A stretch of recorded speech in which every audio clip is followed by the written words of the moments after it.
Malam itu angin dingin menusuk tulang dan bulan hanya tampak sepotong, seperti sedang bersembunyi dari sesuatu yang menyeramkan.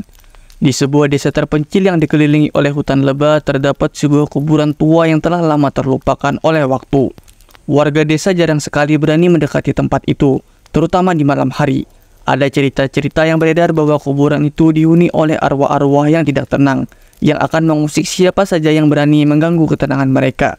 Ardi, seorang pemuda yang baru saja pindah ke desa itu, tak pernah percaya pada cerita-cerita horor yang diceritakan oleh penduduk setempat. Baginya semua itu hanyalah mitos untuk menakut-nakuti anak kecil.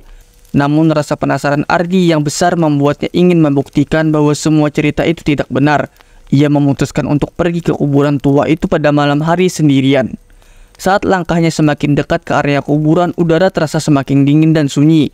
Tidak ada suara burung hantu atau jangkrik yang biasanya ramai di malam hari. Seolah-olah alam pun tahu ada sesuatu yang salah di tempat itu. Pintu gerbang kuburan yang terbuat dari besi berkarat itu terbuka dengan bunyi berderit yang menusuk telinga saat Ardi mendorongnya. Di dalam, deretan batu nisan yang sudah berlumut berdiri dengan berbagai ukuran dan bentuk. Beberapa di antaranya miring, tertelan oleh tanah yang semakin menurun. Tanah yang lembab mengeluarkan bau anyir yang menyengat, bercampur dengan aroma bunga Kamboja yang mulai layu. Ardi menyalakan senter yang dibawanya. Cahayanya menembus kegelapan, tapi tidak cukup untuk menghilangkan perasaan tak nyaman yang mulai merayap di dalam dirinya. Ia berjalan perlahan membaca satu persatu nama yang terukir di batu nisan, berharap menemukan sesuatu yang menarik. Namun semakin ia mendalam ke kuburan, ia mulai mendengar suara aneh. Suara itu bukan berasal dari hewan atau angin yang bertiup, melainkan seperti suara bisikan. Ardi berhenti sejenak mencoba mendengarkan dengan seksama. Bisikan itu semakin jelas, seperti ada banyak suara yang berbisik di sekelilingnya, tetapi ia tidak bisa memahami apa yang mereka katakan. Hati Ardi mulai berdebar lebih cepat, tapi ia mencoba menenangkan dirinya. Hanya imajinasiku, pikirnya. Namun bisikan itu tidak menghilang, malah semakin ia melangkah semakin jelas suara-suara itu terdengar, seolah-olah ada sesuatu yang mengikutinya.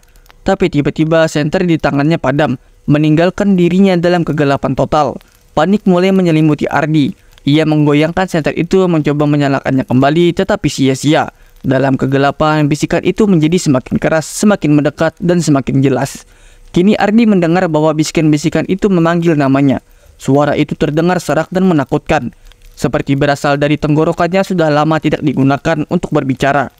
Ardi, Ardi, kenapa kau datang ke sini? Suara itu bergaung di sekelilingnya. Ardi membeku di tempat, tubuhnya gemetar ketakutan. Ia mencoba untuk berlari, tetapi kakinya terasa berat seolah-olah ditahan oleh sesuatu. Tiba-tiba ada sesuatu yang menyentuh pundaknya. Ardi terkejut dan menoleh dengan cepat, tetapi tidak ada siapa-siapa di belakangnya. Hanya kegelapan yang pekat dan udara yang semakin dingin. Namun saat ia menoleh kembali ke depan, sesuatu yang mengerikan muncul di hadapannya. Sesosok bayangan hitam dengan mata merah menyala berdiri di antara batu-batu nisan, menatap Ardi dengan tajam. Sosok itu tidak memiliki wajah, hanya sebuah kegelapan yang berputar-putar dengan intensitas yang menakutkan. Dari bayangan itu, bisikan-bisikan mengerikan terdengar lebih keras, mengisi seluruh kepalanya. Ardi merasa seluruh tubuhnya lumpuh. Ia tidak bisa bergerak, tidak bisa berteriak, hanya bisa berdiam diri di sana, menatap sosok itu dengan ketakutan yang mendalam. Tiba-tiba bayangan itu bergerak mendekatinya dengan cepat, dan Ardi merasakan sesuatu merayap di dalam pikirannya.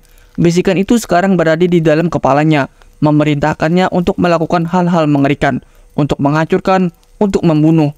Dalam keadaan setengah sadar, Ardi berusaha melawan, mencoba memfokuskan pikirannya pada hal lain, tetapi bisikan itu terlalu kuat. Bayangan itu semakin mendekat, hingga hanya berjarak beberapa inci dari wajahnya.